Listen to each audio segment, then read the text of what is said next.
बिस्मिल्लाहिर्रहमानिर्रहीम। अस्सलाम वालेकुम वरहमतुल्लाह। नाज़रीन व सामाईन, एक मरतबा फिर से आपका खैर मक़दम है प्रोग्राम पैगाम इरफान पॉडकास्ट में आपको खुशामदीद कहता हूँ। जितने भी हमारी ऑडियंस व्यूवर्स नए हमारे चैनल पर हैं, सबसे पहले हमारे चैनल को सब्सक्राइब करें और बेल आइकन को लाजमी दबाएं ताकि आपको हमारी हर आने वाली नई वीडियो की नोटिफिकेशन मिलती रहे। हमारे साथ आज एक नौजवान लीडर, नौजवान शख्सियत मौजूद है, भाई मोहम्मद साद सुहेल।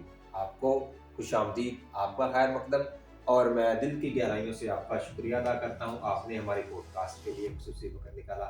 साद भाई कैसे मिजाज है? जी अल्हम्दुलिल्लाह, मैं भी ठीक हूँ। आपकी तबीयत ठीक है? साद भाई जो कि एक इलेक्ट्रिशियन के शोबे से मुंसलिक हैं, इलेक्ट्रिशियन के शोबे से वाबस्ता हैं। हम इनसे दिलचस्प इनकी जो फील्ड है उसके रिलेटेड सवाल और जवाबात करेंगे। आप नाज़रीन हमारी पॉडकास्ट को आखिर तक लाजमी देखिए, वॉच कीजिए, और अगर हमारी पॉडकास्ट आपको पसंद आती है तो इसको लाजमी शेयर कीजिए। और साद भाई से बहुत अहम और दिलचस्प सवाल और जवाबात का हमारा आज का सेशन है। हमारे नौजवानों के लिए ये क्या मोटिवेट उनको करते हैं, क्या पैगाम देते हैं, ये भी जानिए। आखिर तक लाजमी पॉडकास्ट को देखिए। साद भाई, आपने इलेक्ट्रिशियन के काम का आगाज़ कब से किया और कितने साल हो गए आपको इस फील्ड में काम करते हुए? बिस्मिल्लाहिर्रहमानिर्रहीम।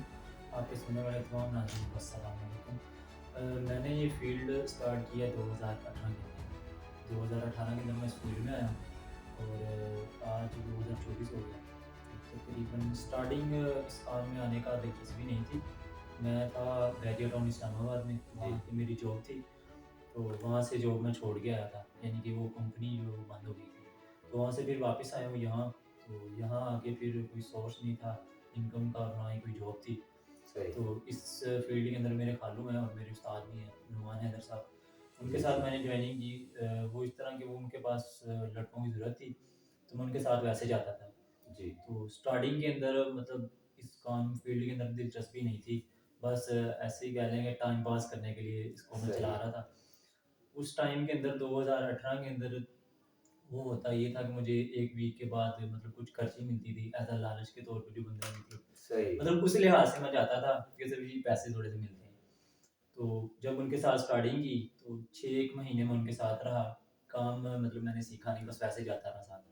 तो उसके बाद 6 महीने गुज़रने के बाद फिर मुझे कॉल आई इस्लामाबाद से कि आप आ जाएँ। तो बैक उन्होंने मुझे वापस बुलाया, सही। लेकिन मैं जा नहीं सका। वजह ये थी कि मुझे उस्ताद जो थे नुमान हैदर साहब, उन्होंने कहा कि बेहतर ये है कि तुम इस फील्ड के अंदर आ जाओ, तो ये काम सीख लो। तो वो उसके बाद फिर मैं इस फील्ड के अंदर आ गया, ये काम स्टार्ट किया। स्टार्टिंग के अंदर यहीं पिंडी भटिया से स्टार्ट किया, फिर गाँव हमारे नज़दीक जितने भी हैं, वहाँ पे जाते थे काम वगैरह करने के लिए।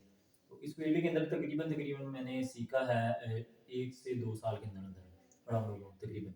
मेरे साथ ये अगर कोई नया कोई हमारा भाई या काम का शौक रखता है, इलेक्ट्रिशियन का सीखना चाहता है, तो ये उसके माइंड पे डिपेंड करता है कि वो कितनी देर में काम सीख जी, सकता जी, है। बिल्कुल। एक तो माइंड पे डिपेंड करता है और दूसरा ये होता है कि आपकी जित दिलचस्पी कितनी है काम में, दिलचस्पी ये भी भी। कितनी है। वैसे ही जैसे पढ़ाई के अंदर लगा लें, स्टूडेंट के अंदर कितनी पढ़ाई की दिलचस्पी है, उस हिसाब से स्टूडेंट की ग्रोथ होती है कि वो किस हिसाब से क्लास के अंदर 1 जा रहा है, पोजीशन 2 जा रहा है, 3 जा रहा सही। है। ऐसी इस फील्ड के अंदर है।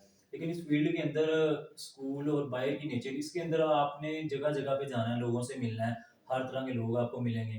जी। इसके अंदर लोगों की बातें भी आपने सुननी है। सही। इसके अंदर आपने अपने उस्ताद की मार भी खानी है, बातें भी सुननी है उनकी। बिल्कुल जी, तो बिल्कुल। इस हवाले से इस फील्ड के अंदर अगर आपने आना है तो वो बंदे के ऊपर डिपेंड करता है, साल में सीखता है, 2 साल में सीखता है, 3 साल में सीखता है। काम कोई भी है, कंप्लीट किसी बंदे को कोई भी चीज़ जो है ना, कोई थोड़ी-थोड़ी चीज़ रह जाती है। यानी कि बिल्कुल। कोई भी हुनर है उसके अंदर नॉलेज लेने के लिए आप जितने मर्ज़ी साल कर लें। एक उस्ताद है, उस्ताद के पास भी कोई ना कोई ऐसी चीज़ रह जाती है जो उसमें सीखने वाली होती है। लेकिन वो उस्ताद अपने शागिर्द को इतना ट्रेन या इतनी अहमियत दे देता है कि वो अपने काम को प्रोफेशनली तौर पे कर सकता है। अच्छा, आज के दौर में मैंने देखा है बहुत से हमारे भाई या बहुत से लड़के ऐसे हैं जो ना चंद माह में काम सीखते हैं, टूटा फूटा थोड़ा बहुत काम सीख लिया और कोई अपनी दुकान बना देता है, तो लोगों के घरों में काम करके आते हैं, तो वो पीछे से जो है ना वो लोग कंप्लेन करते हैं कि ये भाई जो है हमारा इधर काम करके गया और ये काम इतना करके गया, इतना छोड़ गया। ये बहुत देखा गया कि जी। कंप्लीट काम नहीं करके आते जी, वो बात और बिल्कुल ठीक है। अपने आप आप को